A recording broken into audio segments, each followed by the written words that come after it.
I'm already a millionaire in my mind.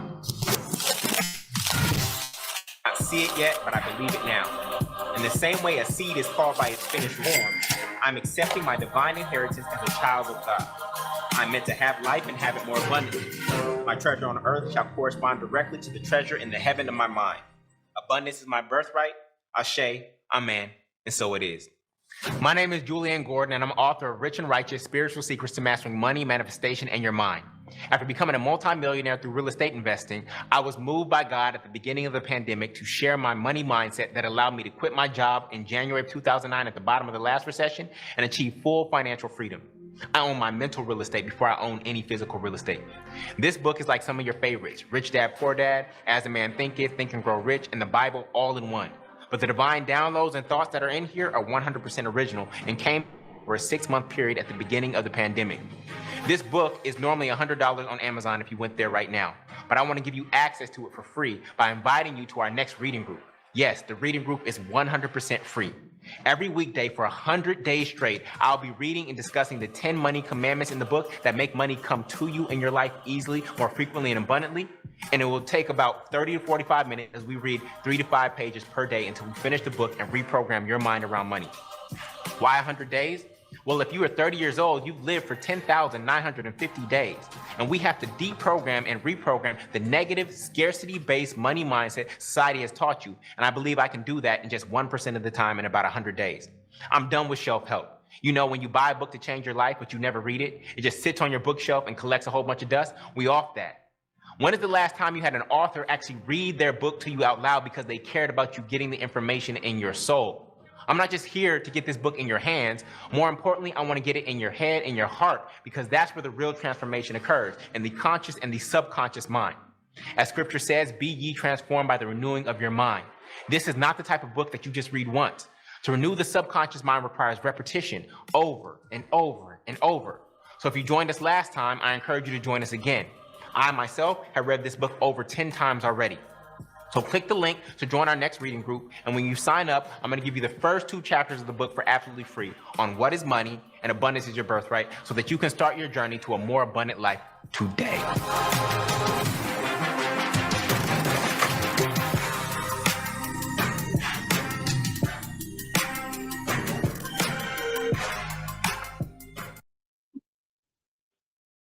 What's good, everybody? This is your boy Thavian coming back at you with another day of the reading of the Rich and Righteous. If you're new, we're on day 51 of the 100-day challenge of the reading of the Rich and Righteous. Today is a continuation from the reading from yesterday. We started a new money commandment, which was money commandment number 9, how the rich and righteous attract money. And our first section in that money commandment was thou shalt not want. So it was pretty long reading, so we're going to go ahead and continue on with that today. If this is your first time, make sure you go back and check those previous readings. Just go back through the YouTube page, click and subscribe to the channel so you can get those alerts for any new readings that we have in the upcoming days. Also, make sure you go back and check out those previous readings, man. Right now, we're on day 51. So there are 50 days of content that you can catch up on to get you where we are now. There are 10 money commandments. We're on money commandment number 9 now. And each money commandment is packed with different gems that you need to get your life in order to attract more money. But without further ado, we want to go ahead and get started with day 51, which is a continuation from the reading from yesterday. So right now we're at the top of page 345. If you have the book, we're going to start there from where we left off yesterday. Day 51. Let's get it. You don't always get what you want, but you do notice how all your needs get met. If you didn't get everything you needed, you wouldn't be alive right now. The body's basic needs are not that much: water, food, and warmth. The reason you don't have more is because you really don't need more at the moment. You may say you want more, but you don't need more. As Matthew 6:8 says, do not be like them, for your Father knows what you need before you ask him. The story of God sending down manna or bread to the Israelites when they were wandering through the wilderness captures how God provides according to our needs.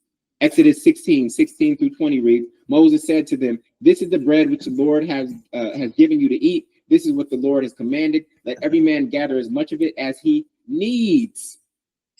As he needs. Take an omer for each person according to the number of people each of you has in his tent, right? The number that each of you provide for or serve. I serve a lot of people, okay? Not only my immediate family, right? Not only my team, but all of the multi-family movement members, all of you. And so when I go into the storehouse, I'm able to take a lot because I'm providing a lot.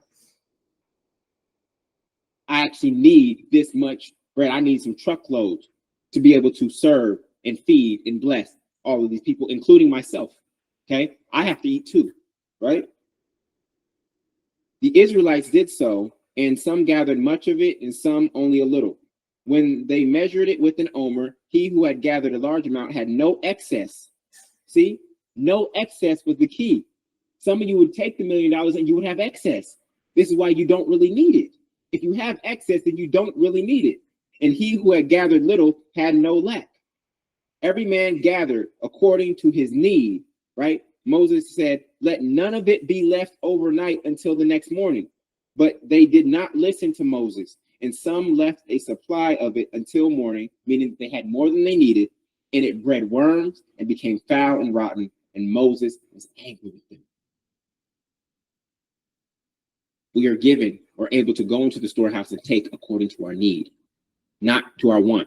The reason some people took more and it rotted, right? They wanted more because they were fearful that God would not supply them the next day. The bread only lasted a day. And so they took more than they needed because they were afraid that they wouldn't be supplied the next day.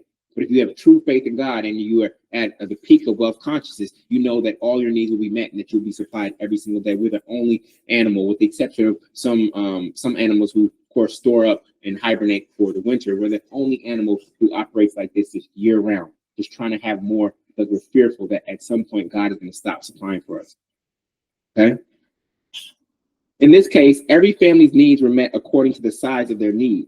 It was divine democracy. Everybody type divine democracy, which is fair and just. No family was supposed to have any leftovers. And notice how there was no grumbling about how this family got more than our family, okay? Because everybody got what they needed, okay? The idea of lack only comes as a result of comparison to someone who has more. But if their needs are greater than yours and they too have no excess, what is there to be jealous about? When those who tried to save the manna or bread out of fear of God not providing the next day, the bread bred worms. This speaks to why we should not save money, which is also known as what? Bread. When we do, it rots in the bank because of inflation. Think of God as your angel investor. Would you ever walk up to an angel investor and ask for more money? Hey, I heard you're an angel investor. Can I get some more money? They would laugh at you and ask, more money for what? When you look at a number chart, more is not on the chart. If we look at a number chart, 1 through 100, right? Or 1 through 1,000,000, you realize that more is not a number. On the number line, more does not exist, right? There may be more than what you currently have, but more is actually not a number. No investor will invest in you without being very clear about how it will be used, the amount you need down to the penny, and the return on and timeline of the investment. Luke 14:28 says, suppose one of you wants to build a tower. Won't you first sit down and estimate the cost to see if you have enough money to complete it? The same goes for God. God doesn't give you more for your own safety and insecurity. God gives and invests freely in children of God who are in alignment with its will and bringing heaven on earth. God continues to give to me and through me because it knows that the buck does not stop here. It knows that when it gives me this stored energy, then I'm going to put it into the highest use possible. I'm going to transmute it. I'm going to give this cash consciousness in alignment with its will. This is why it continues to supply me. Because I'm not going to just take this and then put it in a savings account and it do nothing, right? This is why money continues to flow through me. It knows that as soon as I get another dollar, another unit of stored energy beyond that which is in my own body, I'm going to use it for good and for God. This is how we as the rich and righteous have to operate. Now, we can let the Gentiles operate differently. If they want to get money for themselves and just store it for their own insecurity, let them do that. But we are operating differently. This is a new paradigm, right? And I'm leading by example. I'm showing you that this methodology, this financial philosophy is working in my life. My goal is not to accumulate money while I'm here. It is to circulate it. That is true wealth from a spiritual standpoint. But the worldly wealth will say your wealth is based on how much you accumulate, not how much you circulate. But if you look at the parable or the story from Exodus, we are meant to use it and not to have more need, okay? Beyond our emergency fund, right? You get what you require, not what you desire. You get what you require, not what you desire. A requirement is a more powerful pull than a desire. To whom much is given, much will be what? Required. 12:48, right? Has double meaning. Not only will more be required of you, but your requirements will also increase. Not only will more be required of you, but your requirements will also increase. So it used to be that I was a one-man show, that I was just a young guy with a laptop, right, trying to change the world. And then as more was given unto me, then I needed to hire a team. I needed to put systems in place, things of that nature. So my requirements increased, right, as I was given more. And so this, again, is why money continued to flow to me, because God knows that I'm doing its work here on earth. And so therefore, I'm God's hands, right? So as a result, God is supplying all of my needs so that I can continue to do his work, right? Not only will more be required of you, but your requirements will also increase. A requirement is something you need, whereas a desire is something you want. All you have to do is hold your breath for as long as you can to get the feeling of a requirement, right? In that moment, you require oxygen. When you immerse yourself in an unselfish vision that is so vivid and valuable that it feels like a requirement, you will witness money or oxygen easily come to you from customers, clients, investors, sponsors, partnerships, lenders, donations, and manifestations from God to breathe life into the vision.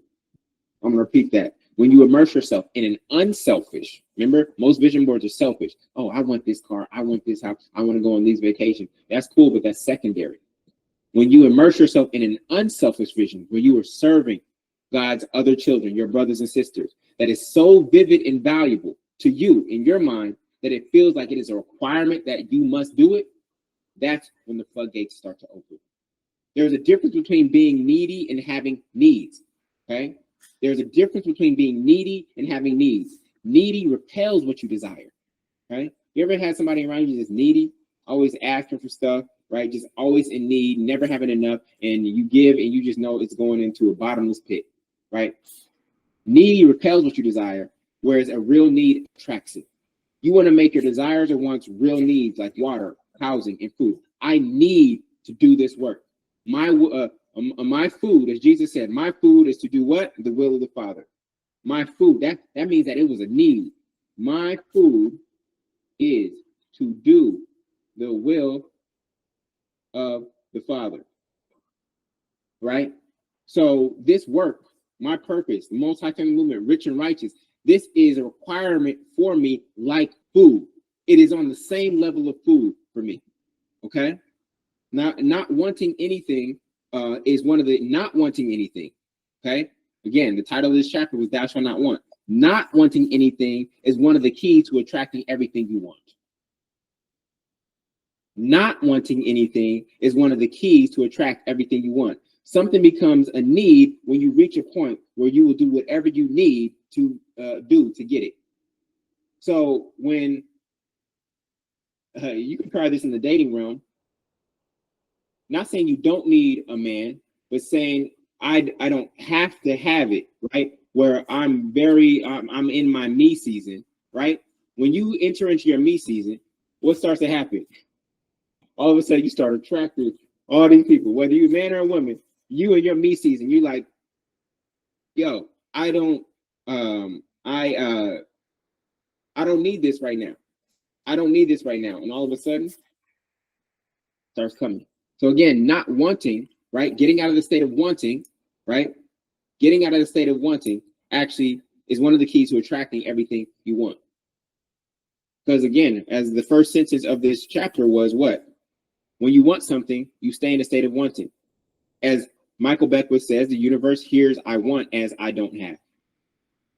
All right. So something becomes a need when you reach a point where you do whatever you need to do to get it.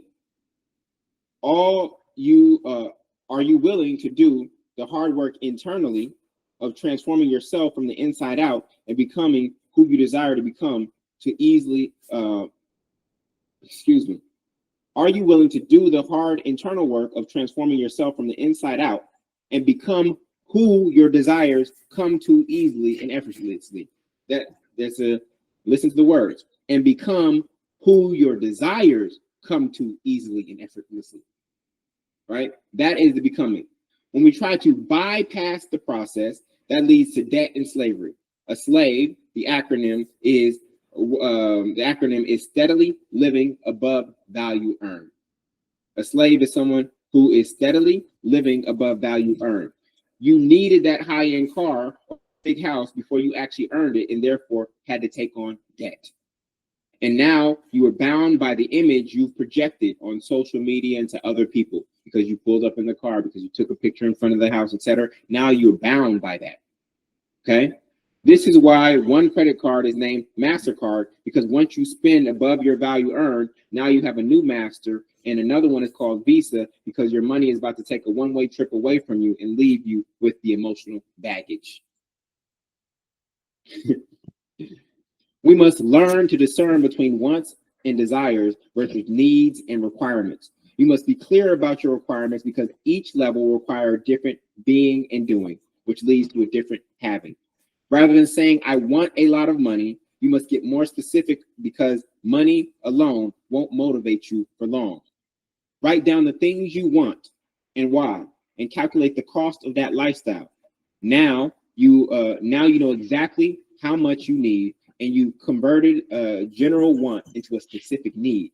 From there, ask yourself, what are the feelings that I believe these things will give me? And then ask, what can I do right now to feel those feelings? Get full of the feeling now. Get full of the feeling first. This is how you make your first $1 million mentally. And if you're able to hold that vibration long enough in faith, it must manifest materially. Well, I want you to have more than $1 million. The question from the game show was, who wants to be a millionaire? The key word is be a millionaire.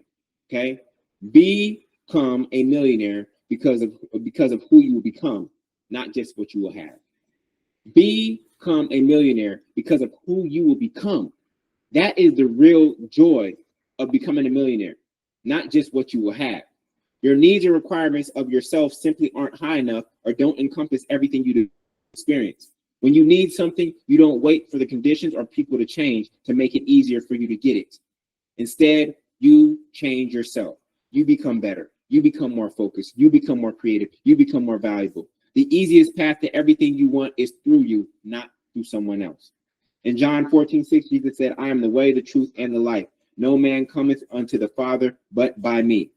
Now I want you to read that to yourself in the first person as if you are Jesus, right? He's us. And that is an I am affirmation, right? I want you to read this in the mirror. Listen to this, because it's an I am affirmation, right? This is affirmation. I am the way, the truth, and the life. I am the way, the truth, and the life, okay? And you will gain a deeper understanding that the way to everything you want is through you. I am the way. I am the truth, and I am the light. Everything that you want must come through you. You have to convert it from a want, right, to not just a desire, but a need and a requirement. You want it to be acquired just in the same way that you require oxygen, water, food, and warmth.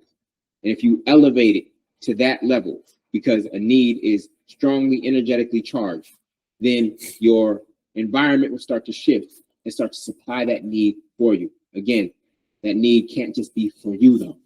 What we found as the rich and righteous is that it is a greater need to serve and bless as many people as possible. Okay?